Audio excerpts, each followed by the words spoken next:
So we have already looked at the theoretical underpinnings of the cost productivity change.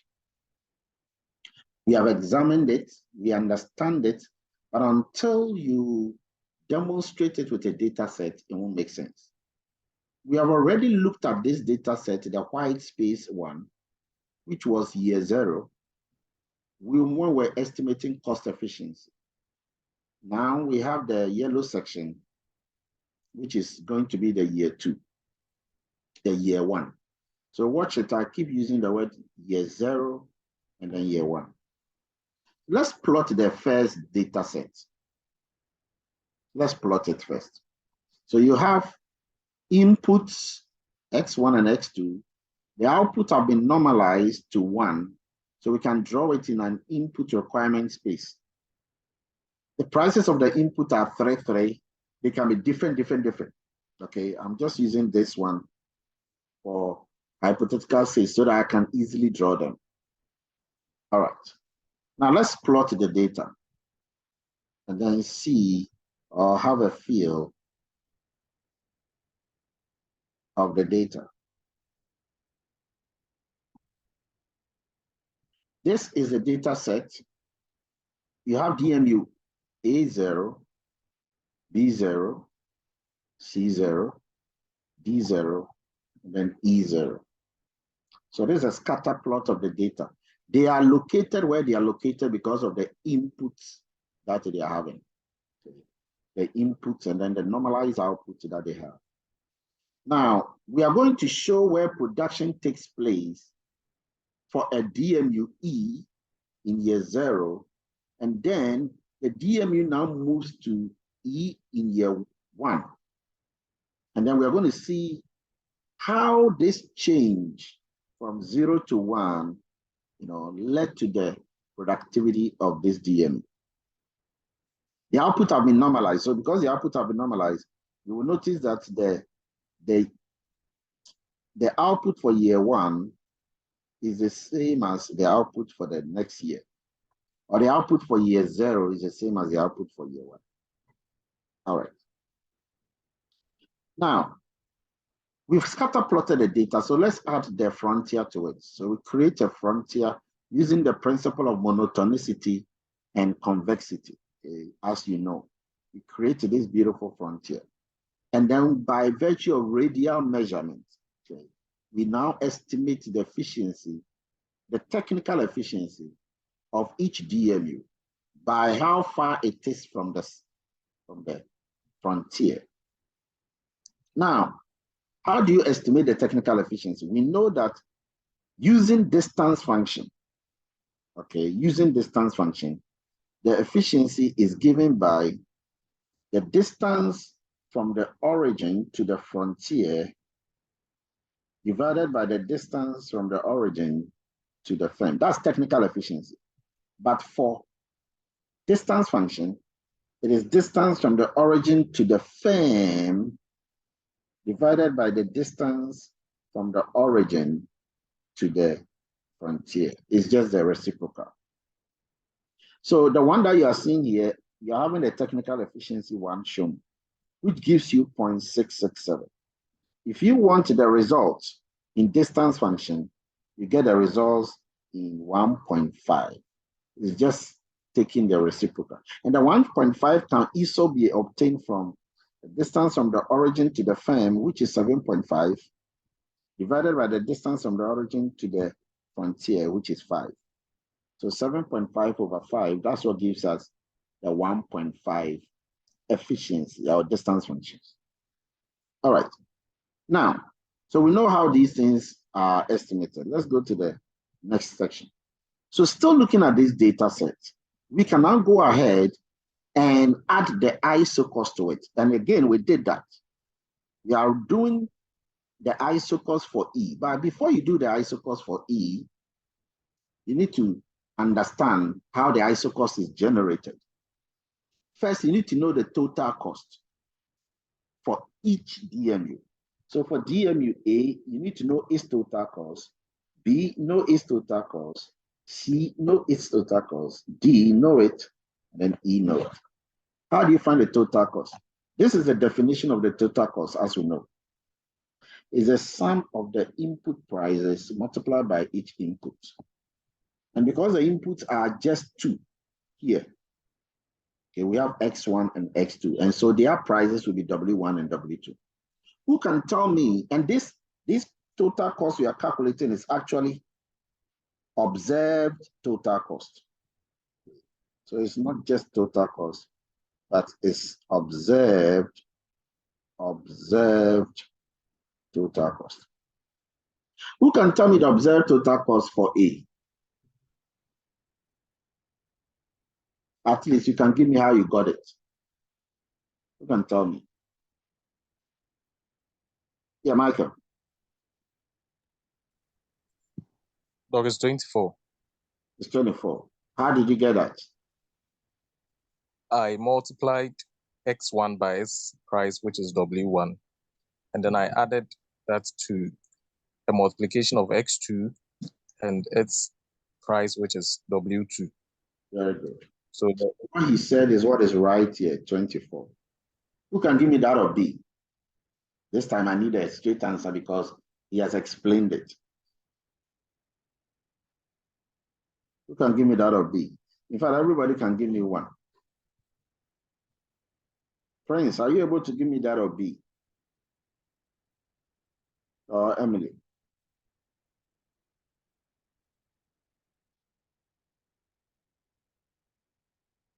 Yeah, Michael. Hello, Doc. I thought you were no longer with us, Emily. No, Doc, I'm here. I was having a little problem with my mic. Doc is 18. Okay. Who can give me that of C?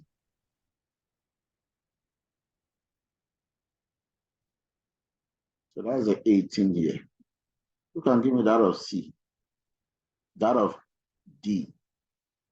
In fact, I want one person to give me, you must have, of course, your calculator with you to be able to calculate. I need that of E. Finally, I need E. I need a value for E, the observed cost for E.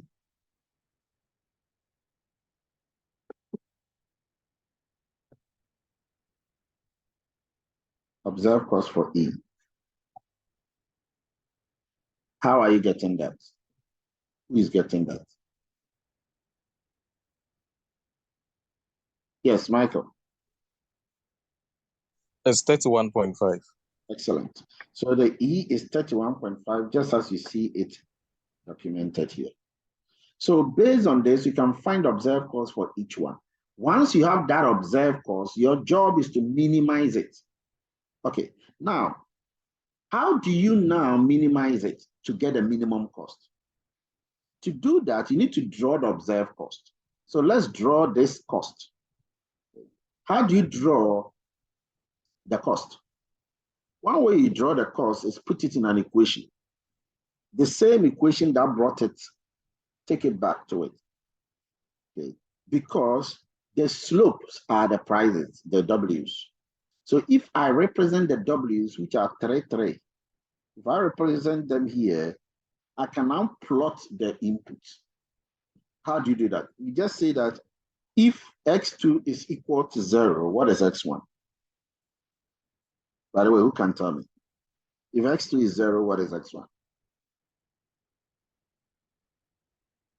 If X1 is 0, what is X2?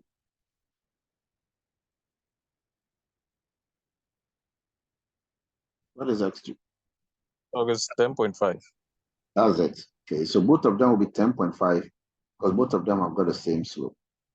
Okay, so now that you know the 10.5, you go to the graph, and wherever you see 10.5 on the X1 axis, you note it down on the axis, on the horizontal axis. And then wherever you see 10.5 on the vertical axis, on X2, you also note that. And then once you now plot the two, what you do now is to join them together. So you have them here, but you can see that here, the 10.5 goes further up. And then this one too goes further up. But the fact that they are 10.5 each means that they can be 8, 8 each. Do you agree with that? Do you agree? Yes, please. And it also means that they can be what each? It can be 6, 6. It can be 6, 6. So here, they can be 6, 6 each. So it means that if I were to draw, that is what I'm going to have. Okay. I can have 5, 5 or whatever. And that is what generates the score. So this gives me a 6, 6 each for them. That is the isocos for that particular DMU E. Okay. And now based on this isocos that you have, you can calculate the cost efficiency in that year. How do you do that? Well, one way you can calculate the cost efficiency is the distances, use distances. Okay. What do I mean by use distances? Watch this. The technical efficiency is the distance from the isoquant to the firm. So from this isoquant here to this firm here, that is the technical efficiency. And because these very ones are already on the isoquant, the gap between them will be 0. Okay, and therefore, the technical efficiency is going to be 1 for each one of them. The cost efficiency is the distance from the isocost to the DMU.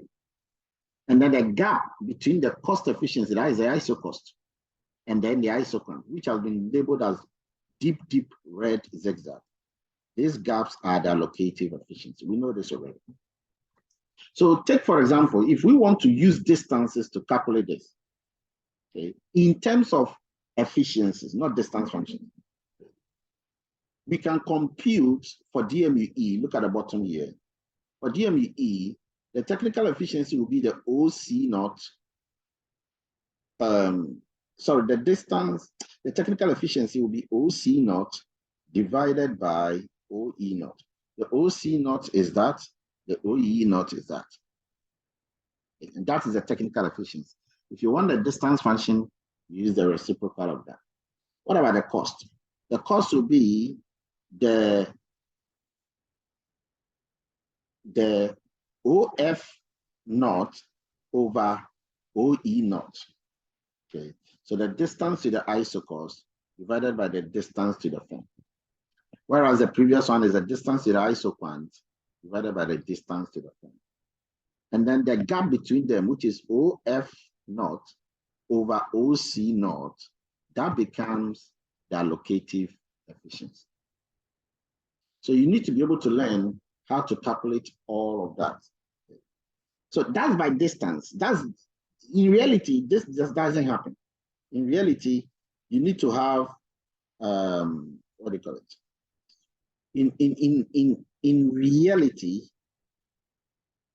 you need to be able to identify more input and more input prices, so you can draw it. But that you can use the distances to show, but what are we actually calculating? If you go back here, what you're actually calculating is that the distance to the isocost is the minimum cost. The distance to the firm is the observed cost. So the cost distance function for DMUE will be the cost distance function, not cost efficiency, will be the distance to the DMU, which is the observed cost, over the distance to the isocost, which is the minimum cost. Okay. And once you have that, that will help you now be able to generate whatever you are going to generate. So the observed cost over the minimum cost is what is used practically, multiple situations to be able to find that, especially when there are more inputs and more outputs. Then in that case, that makes sense to use that. So just know that there are two ways of calculating. In a simple case like we have, you can use the distance to calculate, or you can use the observed cost and then the minimum cost to calculate. So that means that we need to know how to calculate the minimum cost. We'll come back to that. Look at the data now. Okay. Now that we have the isoquants and the isocause for the first year, which is year 0, we are going to have this year 2 data. We're going to add this year 2 data, okay, one by one to the work. How do you do that? Okay. So this is the original one we have. This time we plot A1, B1, C1, D1, E1. Okay. Those are the data you just saw previously. We are plotting them on the same graph, not a different graph. Then we create an isoquant for them as well. We create an isoquant for them. So we now have isoquant or convex isoquant known as F1. The previous one is known as F0 here. Now, we can use, forget about the isocause now. We are not yet going to its isocause yet. Just looking at this isoquant and the previous blue isoquant, we can now calculate the input Malmquist index, the IM, the input Malmquist, which is the distance function of 4. Okay, 4 different distance functions. Say A over B, okay, times C over D. So that is what, then you take the reciprocal of that. That's what we are going to calculate using the convex isoquant. How do you do that? This is a formula. Okay. This is a formula. The formula is D, okay, watch here. It is efficiency or the distance function of a firm in year 2, in year T+1, relative to frontier T. So it's simply like saying that distance function of a firm in year 1 relative to frontier 0. That's what this one is saying. And this is the cross period. We know it already. Or mixed period, or intertemporal period. Okay, distance function. But the ones that have the T, they are their own period. T+1, T+1, T+1, they are their own period. So we can use what we are having there to calculate. How do we find the first one? This first one here is the distance, okay, function of a firm in year 2 relative to frontier 1. Let's use that to deal with the firm E. Firm E. So I'm going to ask one of you to tell me the answer once I show you the chart, the graph. We are going to calculate this top one, the distance function of a firm in year 2, okay, or in this case, a firm in year 1 relative to frontier 0. Let's go back. A firm in year 1 relative to frontier 0. A firm in year 1 relative to frontier 0. Okay, so in this case, E in year 1 relative to frontier 0. Who can tell me the values we are dealing with? You can guess the values if it's not exact. Okay. E in year 1 relative to frontier 0. Who can guess what the value has to be? E in year 1 relative to frontier 0. The distance from the origin, okay, E in year 1 relative to frontier 0. Now, because it's relative to frontier 0, if you are using distance function, the one on the frontier has to be mentioned first. Okay. So we know that the DMU is DMU E1. Okay. So E in year 1 relative to frontier 0. So the distance is going to be, and in distance function is going to be OB0 divided by OE1 in distance function terms. Because it's the distance to the, oh, I think it's the opposite. It's the opposite. Okay. It's OE1, because we are calculating distance function. OE1, which is the distance to the firm divided by the distance to the frontier, which is OB0. And the distance to the firm here will give you 2.1. And the distance to the frontier here will give you 3. So we are actually looking at 2.1 divided by 3. Yes, Emily, hand it up. It's 0.7. Okay, you've done the finishing calculation. Okay. Yes. All right. So what I wanted is even how the calculation is done. Once you get the way the calculation is done, that is fine. So when you do this, you're going to get a value of, that's it, OE1 over OB1. That will give you a value of 0.7 because OE1 is 2.1 and OB0 is 3. Okay. The other ones, you should be able to get that. Okay, let's look at this. Okay, this one as a stance, you should know that is 1 because OE1 over OE1. Okay. But it's coming from the top here. It's own period in year T plus 1. So you look at the distance function of firm E in year 1 relative to the frontier 0. Firm E in year 1 relative to frontier 0. Firm E in year 1 is this one here, which is 2.1 down. And then relative to frontier 1. Please, is frontier 1. Yeah, it's frontier 1. Thank you. Firm E in frontier 1 relative to frontier 1. Firm E in year 1 relative to frontier 1. So that is 2.1 divided by 2.1, which gives you a 1. Okay. The reason why I'm showing you these specifics is that sometimes you might think that you know how to calculate it, but then, okay. But the question is that you should know that this 2.1 that I'm getting, okay, I'm getting it because it was from the data. So I'm not using my eye. You don't want to use your eye to be finding these things. No, it's not good because your eye can always be wrong. Look at it, 2.25. Your eye cannot see that. It's only a software that can see that. 4.28, your eye can never see 4.28. Okay. And so it's important to work this thing in the software and then come and plot it and demonstrate it. Okay, something I always say. So when you do that, and you do for each one, you're going to get this. So the first one she said was 0.7. Okay. And this one we said is 1. The others, as you can see, the distance functions are going to be 1.5 and then 2.14. Then you take the geomean or the square root of that. What do you get? When you do that, you are going to get the Manquist productivity to be 0.467. Okay. Now, this 0.467, is it progress or regress? Is it progress or regress?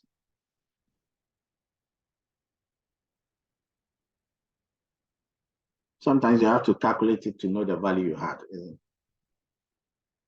Why? Are you afraid? Is it progress? It's a progress. Sorry? It's a progress. Well, it is a progress. Okay, it is a progress. Now, in order to see the progress, well, what do you do? You find the what's the word? Reciprocal. Reciprocal, yes. So this is the reciprocal of it.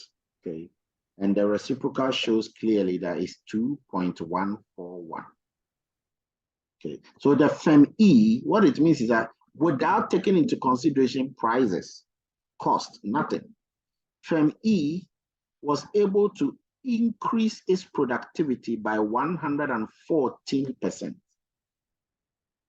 That is by how much the firm was able to raise its productivity by 114%. Now, how does that make sense from the graph? It makes sense because technically, look, the firm was in the first year, the firm was inefficient in the first year. Then in the second year, E1 is on the frontier. It's no longer inside the frontier like it was the previous year. It has gone now to define the frontier. So the firm is now efficient. And so when you look at the change, you will notice that the firm has improved productivity. Okay. Maybe part of that productivity was driven by efficiency improvement, or part of it was also driven by technological improvement. Well, that can only be detected by checking the decompositions. But we're not going to do that here. We'll do that as we go further. All right. So that's for input Manquist. And you always need to know the input Manquist because it's necessary towards the cost Manquist. Now let's go to the cost Manquist. To do the cost manifest, you need the ISO cost for the second year convex ISO quantity you drew. You need the ISO cost for it. Okay, just to remind you, okay, what I mean by you need the ISO cost is when you look at this chart here carefully, you will notice that it did not have ISO cost. Okay. The red line, the red ISO quant, the red convex ISO quant didn't have an ISO cost like the blue one has. So we need to do that. But to do that, you need that second year data. You need the second year data, okay? And that will require some calculations. It's the same thing as before. So remember the second year data, okay, we are still going to use the total observed cost, okay? We are still going to use the total observed cost. How do you calculate that? Well, for the from C1, and remember C1 means that it's the C, not in year 0, but in year 1. Okay, you need to identify the cost for each one of them. You need to identify the observed cost for each one of them. So when you come here, okay, how do you get observed cost? Who can walk me through one of them? How to get observed cost for each one of them? Very quickly. How do you get observed? Yeah, Emily. Okay, Doc, so if we take the DMU, so should I take the C or D? Anyone is okay. Okay, you use E. Use E since that's the one we are working with. Okay, so for DMUE, we are going to have 2.1. The thing is covering my screen. Okay, 2.1 times the first price, which is 2, plus 2.1 times the second price, which is 3. Good, that's it. So that's how you do it, and that's how you do it for all the others to get all of them their observed cost. Okay. So that's what is being done here for C. Okay, so here for C, that's what was done. For E1, that's what you just said, and that is what is here, and that is 10.5. So 10.5 is observed cost for E1. That's for firm E in year 1. Now that you have that 10.5, which is observed cost, what do? You minimize it. And how do you minimize it? You create the ISO cost for it, and then shift the ISO cost down. Keep shifting the ISO cost down until, or up. No, basically it's going to be down, okay? Until the last place it leaves the ISO quant. So until it is tangent to the convex ISO quant. So how do you do that? Okay, normally you would take the 10.5, okay, equal to, then you take the price, which is 2x1, okay, and then the other price, which was 3x2. And then you assume that if x2 is 0, what is x1? And if x1 is 0, what is x2? Once you get the 2 points, okay, you join them. I did it for C, but I can do it for E as well. And when you do that, you'll be able to create an ISO cost when you join. And then that ISO cost, you keep shifting it down until the last place it leaves the ISO quant. And that last place will be the point that I'm about to show you, is point B. Okay. It happens, it just happens to be at point B. But sometimes all of the, it will never happen that all of them will be using that same point as their minimum cost. But in this very example, that is what it shows. So watch it first. I draw my ISO cost, this MC1, the marginal cost, okay, or the minimum cost. And then you can see that when I plotted it, it was not tangent. It wasn't tangent to this ISO quant. It was not tangent to it. So I needed to make it tangent. How do I make it tangent? I shift it down, okay? And I started shifting it down and down, okay? Generating this until you can see the second zigzag is now tangent to the red convex ISO quant. And now that is tangent, okay? So it means that you are going to use the variables of B1 to determine the minimum cost of E1. And that's what you do with that. Okay. Some of the others will have a different slope. As you can see there, some will have a different slope. Okay. But they are still tangent at that point B1 that you are seeing here. Okay, so let's use this one to generate. We drive the isocost down consistently until we get to this final junction. How do you now estimate the cost productivity? How do you calculate it? Now you have to remember the formula. So let's look at the formula for the cost productivity. This is the cost Malmquist productivity index. This is cost Malmquist productivity index under constant retention scale.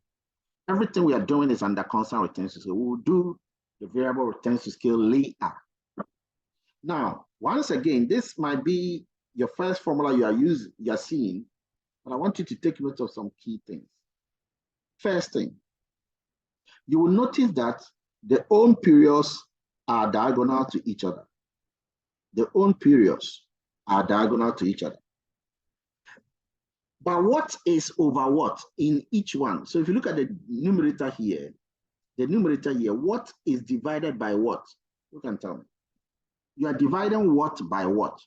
And that shows what? It is what divided by what? If you look at just the numerator, Emily. Doc, is observed cost over minimum cost. Good. So observed cost over minimum cost. And since it's not minimum cost divided by the observed cost, but it's rather observed cost over minimum cost, it means what are we estimating? The cost distance function. Instead of the cost efficiency. Good. So that's the first important point you all want to notice. Okay. So now, how do we use distance function? Pay attention here. How do we use distance function? And whatever you are going to get here, it will also be equivalent to the observed cost if we were to go and calculate observed cost. We'll do all of this in R. And I want you to get a theory first. How do we use distances? So watch it. How do you get the first one, WTXT plus 1? Well, it says that the cost distance function of a firm in year T plus 1 relative to the isocost T. So the year T plus 1 is where the firm is. So it simply means that the distance, okay, of a DMU, the distance from the origin to the DMU in year T plus 1. Okay. The distance from the origin to the, the distance from the origin to the DMU, okay, that will be the top part here. And then the down part here will be the distance from the origin to the isocost. Along that radial line, let me just show you what I mean. So the distance from the origin to the DMU, that will give you the observed cost. So we are calculating the observed cost, all right, but we are calculating it using distances. That's what I mean. Divided by the same distance from the origin to the cost frontier, and that will give you the minimum cost. But because we don't have the minimum cost calculated and the observed cost in numbers calculated, we have to use the distances. So how do you use the distances? Remember, it is from the origin to the firm, and then from the origin to the cost frontier. So let's go to firm E. Okay, firm E. This is firm E. Okay.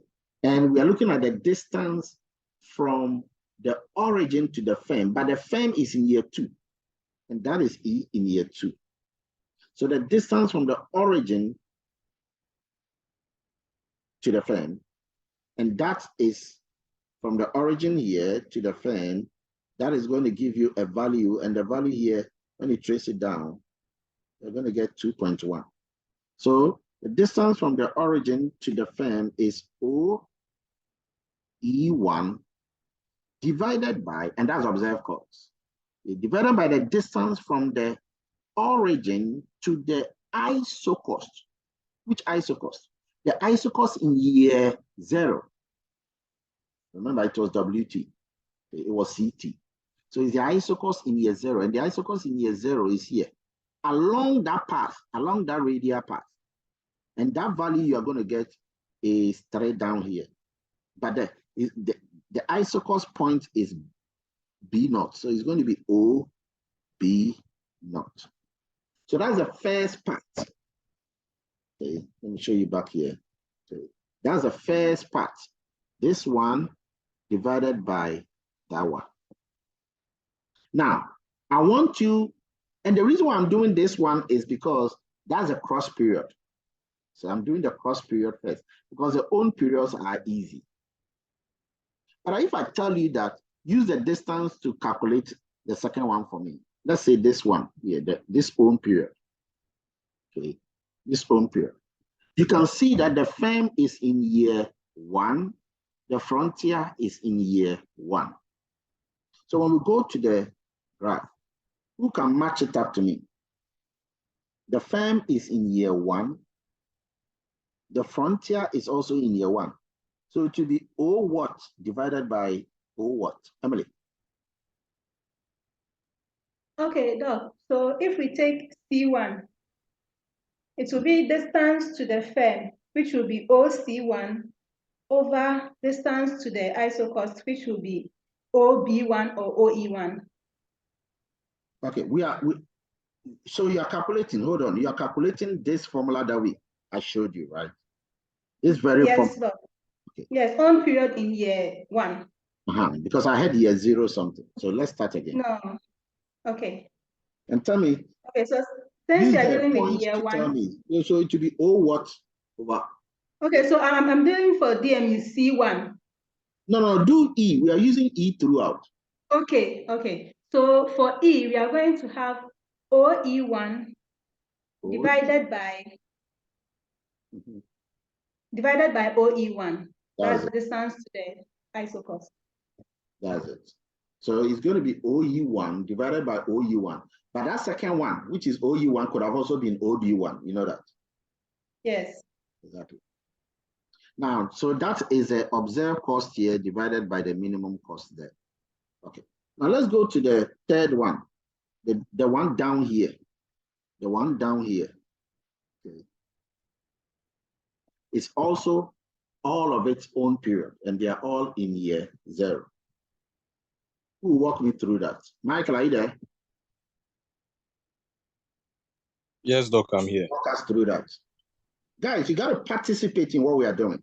Because the moment you think that this, you have failed. The moment you think that this, I can do it later, you have also failed. You want to be participate. I'm giving you enough time to be part and consolidated in what we are doing together. All right, Michael. It's going to be OE0 over OG0. Hold on. Let me pick it. OE0 over OG0. Over OG0. Okay. That is the own period. Okay. Fantastic. So we are going to put that. Let's go to the last one. The last one here. Who can walk us through that?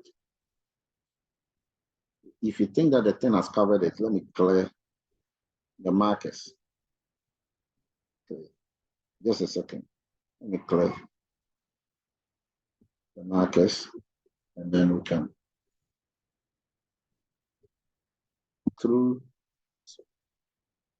So who can walk us through the one that I'm circling here? If we go, so look at it carefully. Know which one is a frontier, know which one is a firm. Have we gotten it? The frontier, the firm, the frontier, the firm. Now let's go. Who can walk us through that? As you're sitting down there watching this, if you are struggling to walk us through it, it means that you need a lot of learning and you don't have much more time to learn than now. Okay, so who can walk us through how to achieve that last cross period score? Yes, Emily. Okay, Doc, we are going to have OE0 OE0 divided by OHO, right? OH1 or something. This point here, where the H is. It's only H. There's nothing else. Okay, so divided by OH. OH. Very good. Excellent. So that is it. Okay. So all that you guys have given, that's it. By the way, that's the last one you just said here. OH. And once you now know all of this, what you got to do is simply slot in the values. And when you go and check it, okay, you will know that we are using isocost throughout, no longer production function, no longer isocost, like the input mem case when we're calculating the input. When you substitute the values for each one of these, you are going to get these values. I'm sure you remember some of them gave us a value of 1. That is what is here. If you take the reciprocal of this cost manifest, you are going to get this value. And always check carefully, don't rush, learn to use your calculator to calculate a reciprocal, even if the software gives you, so that you understand where we are coming from. So you get 0.418. That's a cost productivity. What does this mean for FEM-E between the 2 time periods? What does this mean? What does this mean for FEM-E between the 2 time periods? Francis. Yeah, Doc, I wanted to ask a question, but to your question, it means there is a progress. Okay, there's a progress. We'll come back to that. So what's your question? My question is, with the observed cost and the minimum cost, we are supposed to add the cost effect to the input quantity. We did not do that here. Is it because the costs were normalized? That's why we didn't incorporate the cost factor here. Which cost effect? So Okay, the observed cost is supposed to be the quantity times the price. Yeah, you remember I told you that there are 2 ways of calculating these values. One of them is using the graph and the distances. The other is using observed cost over minimum cost. Do you get it? Okay. So which one do you think we used here? Is it the distances or the observed cost over the minimum cost? We're using the distances here. Exactly. So we are not using the observed cost over the minimum cost, because to use observed cost over the minimum cost, what it means is that we need to calculate them. And I don't want to do that here. I want to do all of that in R. Because in R, you cannot use the distances. Because you see, distances here mean you need to see But it. if you look at the equation, it's still the distance equation is just a reciprocal of the observed cost over the minimum cost, because you still see price and quantity in the equation. Oh, yes, you do. You do still see price and quantity in the equation. And you can still go and put in the values of that here. But that's what I'm asking. We didn't put the prices here. Is it because the prices were the same for all? That's why to cancel out. But if the prices were different. No. We can still recalculate this, and that's why I keep saying that there are 2 ways of calculating this. We can still recalculate this where we have slotted in price and quantity and price and quantity and price and quantity. You can see that one by one. And then that will still generate and give you the value that we have here. Yes. You can still do that. Okay. For example, you can still put in the value 3 here, and then the what do you call it? The input, okay, this input that you are looking for, you can put that input there. But then to get this second one, it's a minimum cost. And because it's a minimum cost, you cannot, you have to go and calculate the minimum cost from somewhere. You can't just put anything. You can't put C. You don't know what C is. You see, it's a function. It's not an actual number. If you get what I mean. Yeah, but if we find it somewhere. Yes, and we can calculate that and get it from the. I agree with you, but before you can calculate this, you need to know the observed cost, isn't it? Okay. You can't calculate the minimum cost unless you know the observed cost. Yes. And when you calculate the observed cost, the only way you can get the minimum cost is using the principle of parallel shift, which I just showed. That you calculate observed cost, you won't get the actual observed cost, but you have to keep shifting until the last place. But you see, the way I'm talking in terms of shifting. Shifting means that I have drawn a curve, isn't it? What if you have multiple variables when you have not drawn a curve? You have not drawn an original cost. Because you have four inputs. If you have 4 inputs, how do you plot x1, x2, x3, x4? It becomes a surface. How do you plot that and shift to the surface? Okay. So it's difficult to actually use that approach here. But the software, when we start using the software will calculate that easily, because you will use a DEA program to run the estimation for you. Because remember, this is a linear programming. You can't get a minimum cost. Okay, to get this minimum cost, you need to run a linear programming problem and minimize that objective function of the observed cost till you get to the minimum, which we have done before when we're looking at the cross-sectional data. So all of that, we'll do that, but I'm saying that to do that, we can't use the graph to do it. Okay. Does it make sense? Yes, I understand. All right.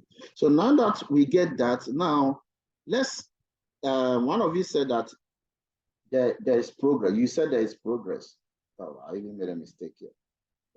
And that progress requires that we take the reciprocal of this. In fact, when you take the reciprocal of this, you don't get 4.418. Okay, you should get a different number. What do you get? Doc, you get 2.39. Good. So this is not correct. You should get 2.39. Okay. So what does that 2.39 mean? You can tell us. 2.39. What does that mean? It means the DMU has progressed by 139%.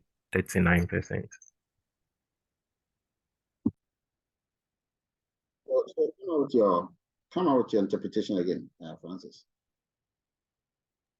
So it means the DMU has progressed by 139%. Good. So remember something here. Do you remember that same DMU when we calculated its input productivity? The input productivity, it has progressed by 114%. Do you remember? Yes. Good. It had progressed by 114%. But here it's progressed by 139%. What does that mean? What does that tell you? It means that. Okay, go ahead. It means the DMU was more cost efficient than technical efficient. Yes, but in terms of productivity, it means that if you had not incorporated the cost, you would have underestimated the productivity level of this DMU. You would have just said that the productivity level of DMU went up by 114%. But by taking costs into consideration, you will know that the DMU did better, which means that there is some element of cost, or there is some element of productivity that is not captured by the input productivity measure. except by the cost productivity measure. Do you guys get what I mean? You get it? Yes, please. Yes. It's very important to understand this. This is the first argument you want to make whenever you are doing cost productivity analysis. That the cost productivity better measures productivity because it takes allocative elements into consideration.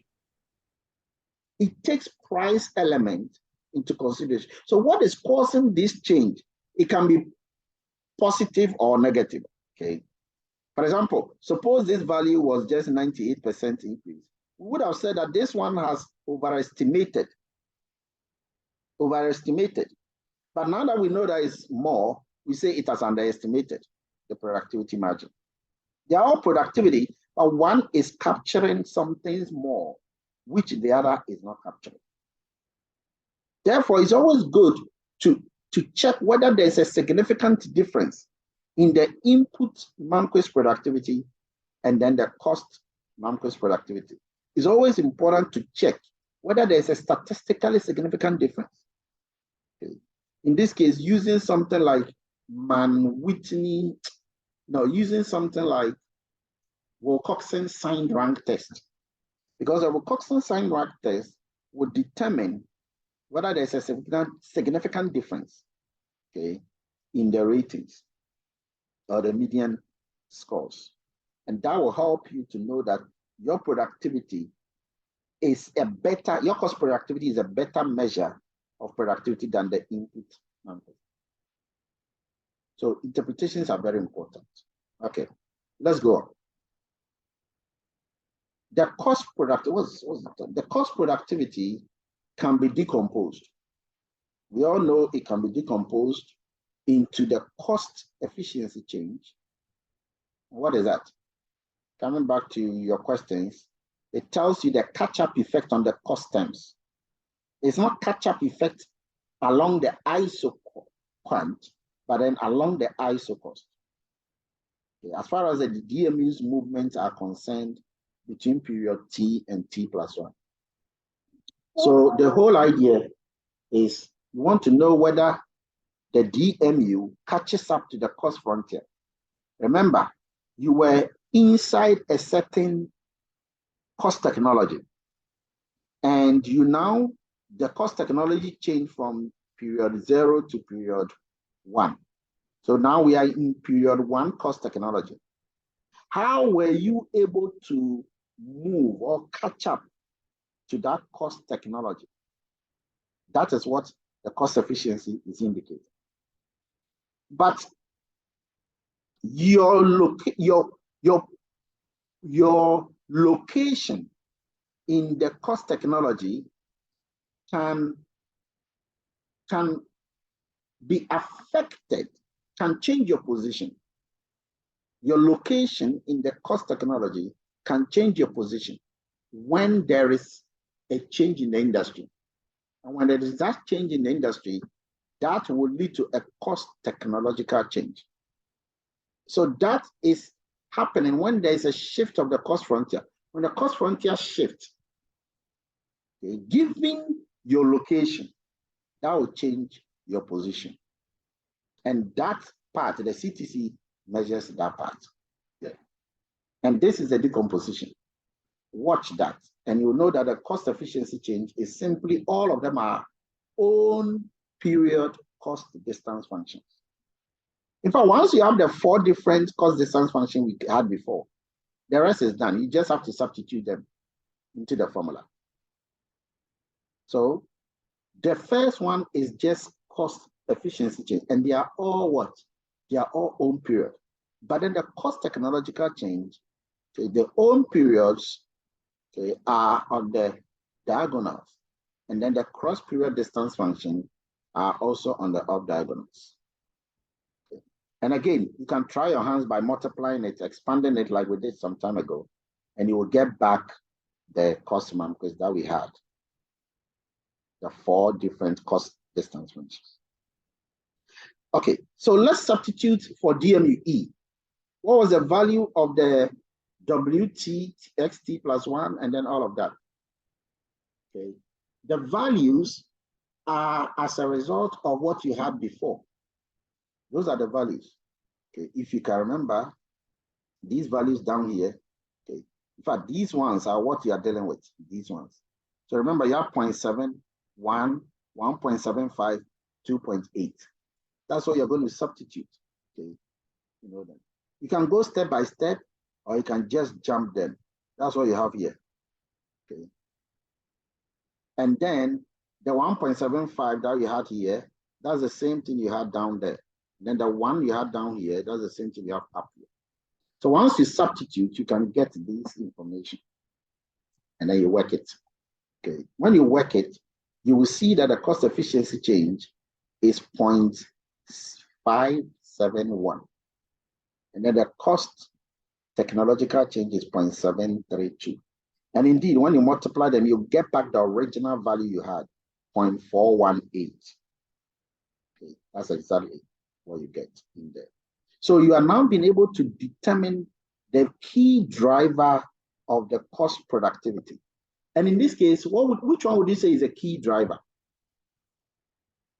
If you are a little bit lost as to which one, you can take the reciprocal. Which one would you say is a key driver? You can tell me.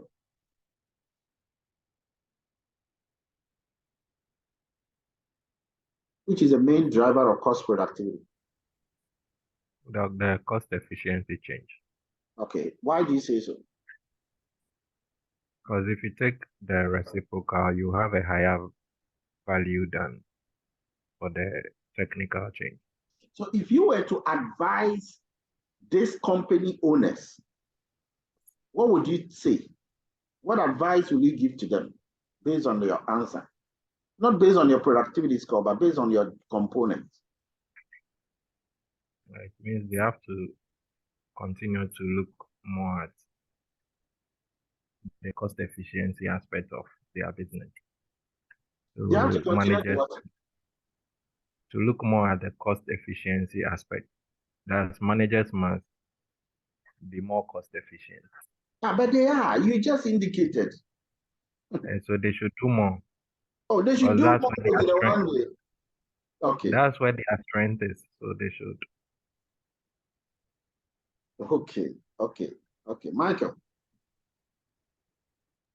So the advice I'll give them is that they need to look for ways to position themselves better for changes within the industry. Those shocks within the industry, they need to position themselves better to take advantages of them to improve their productivity better. Good. Now, going back to the point Francis said, Francis, one of the things you can probably say is that managers are doing very well. And because they are doing well, they need to be rewarded. They need to be incentivized to even do more because they are doing so well. And in order to maintain that progression, they need to be incentivized. Okay, so that, what it means is that there have been some programs, trainings that have taken place that have improved the managerial acumen and skills and experiences of this management. That is why they are doing well. So if these programs are truly there, they need to be intensified, so that the managers will do well. But even more important is that they need to look for ways that they can position themselves well and take advantages of technological innovations that are, currently lacking in the organization. Take advantage of that, capitalize on the product and process innovation, R&D, learning by doing, so that they are able to improve on the technological fronts. So there are so many things that you can say when you get the result. I just want you to think practical, think managerial, think regulatory, instead of just looking at the numbers. Okay. Now, that is the two-part decomposition. Okay. So we have the isoquant, we have the isocost, we have generated all of this. Now the question is, What about the second stage decomposition? We know that the MAMQuest is split into cost efficiency change and cost technical change. And we know that the cost efficiency change is split into efficiency change and allocative efficiency. And the cost technical change is also split into technological change and price effect. Where are those? Well, this is how those ones are also generated. So the first one is the cost efficiency change split into the normal efficiency change. Please note, this normal efficiency change comes from the input MAMQuest. Okay. The I is indicative of input orientation. And look at the allocative efficiency. There's a reason why I have blued it. Because the allocative efficiency, there is a minimum cost multiplying the distance function. There is always a minimum cost multiplying the distance function. And take note about the allocative. You will notice that everything at the top is t plus 1. And everything at the down is t. Okay. But then it is the minimum cost that is multiplying the distance function. It's not the observed cost, which is at the top. So note those particular differences in there. All right. Now, what about the price effect and then the technological change? Now, this technological change is the same technological change we had for the input MAMQuest index. But the price effect, oh, that price effect. But there's something about the price effect, guys, you want to know, and you probably may have seen. Okay, the price effect, when you look at the one part of the price effect, they are all own period alone. They are all own period. It's just like the distance function one for the input. And then the other parts here are all cross period, which is just like own period as well, which is just like the numerator here. And then the cross period are from left to right, as you can see. Sometimes you have to sit with this thing and look through and know what is happening. It's the same, it follows a certain path. Okay. The path it follows is that you always have the observed cost over the minimum cost. But then the minimum cost is multiplying the distance function of input distance functions. The minimum cost here, okay, is multiplying the distance function. And so you will always see that in all of them. In all of them. And then you have the cross period and then the own period. The price effect is the longest formula. But once you are able to track hold of it, if we slot this into the final score, you will notice that we have all the scores. That's why it's always good to calculate the distance, the input distance function first. So if you look here, we calculated that originally. And because we calculated that first, we have the scores. So you substitute all the scores in here. And this is where we go. You see, the scores are now coming into place.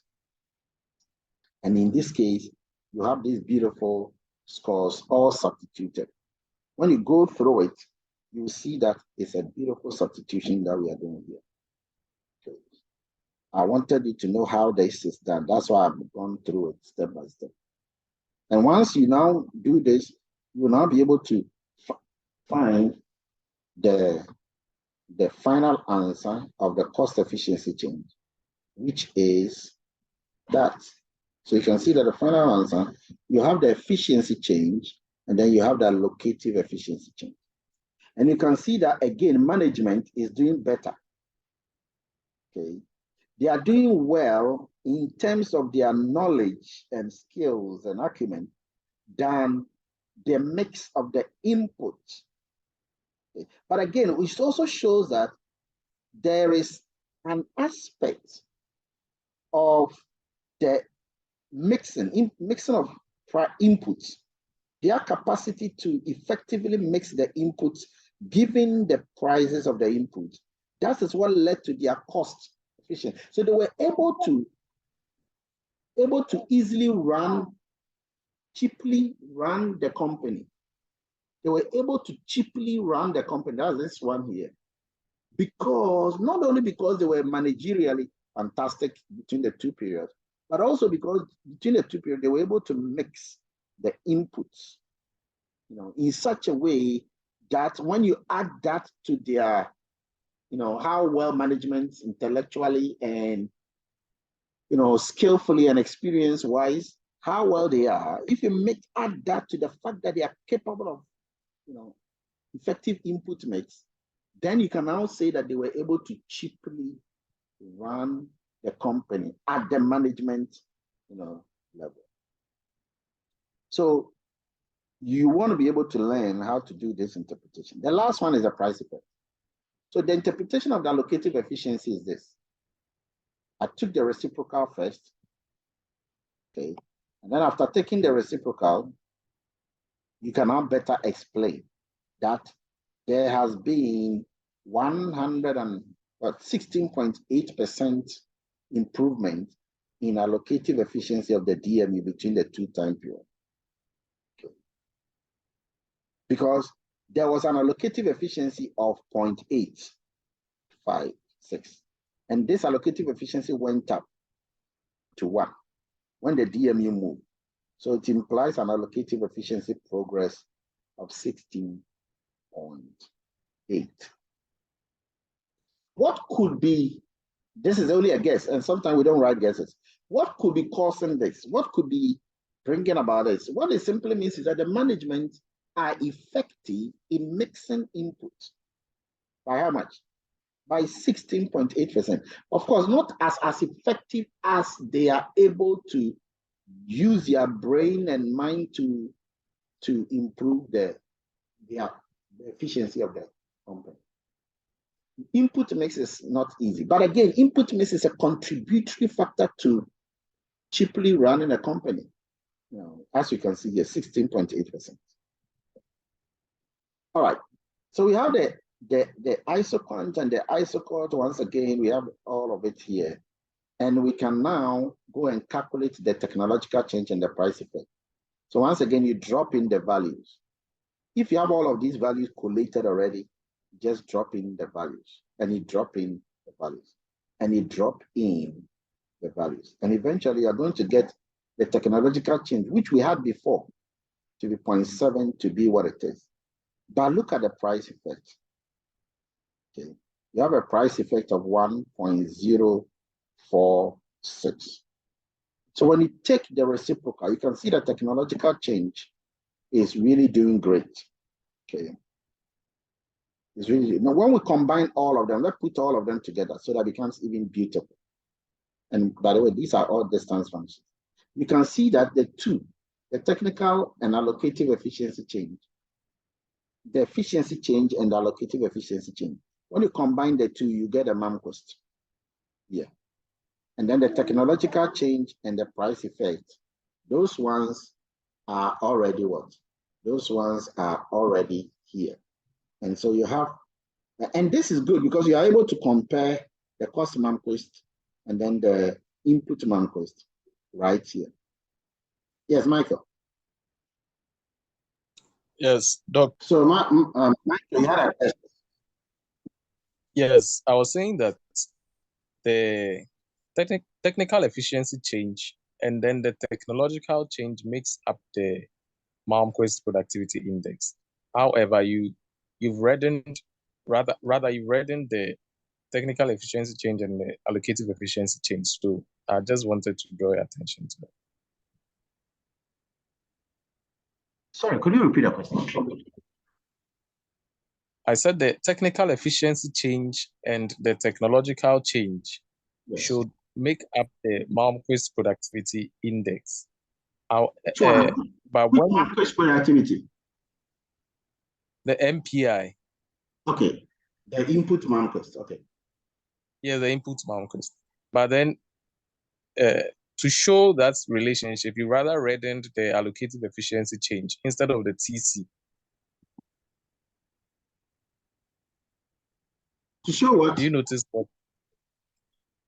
You see, your last line, CM is equal to, you've reddened some 2, which is the technical efficiency change, the allocative efficiency Oh, change. yeah, you are right. You're right.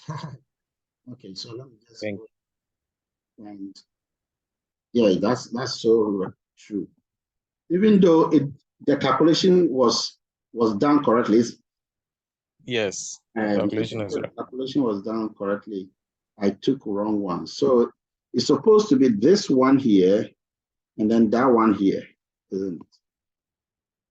And then it is these two, which when you multiply, you rather get this one here. Okay. So ideally, I should have read the 0.7 instead of the AEC. Yeah, that's a good point. All right. Next question. Any other question from this? So the price effect, let's try to get it clear. The price effect here was 1.046. Okay. The price effect ratio, what does that mean? We are talking about the price effect ratio at the input mix of E1. If you look at the one at E1 is 1. And when you look at E1 value is the same as B naught value when you go and check.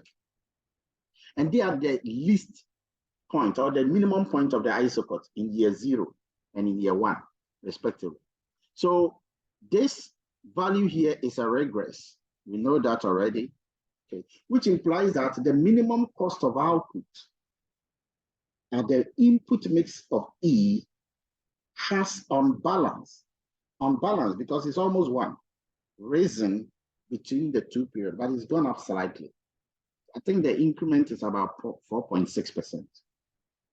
You know, so what this means is that you have been able to still do well because of your capacity to take advantage of the industry changes in price, industrial changes in price. Okay. So because there was industrial change in price, it's helped you to be able to,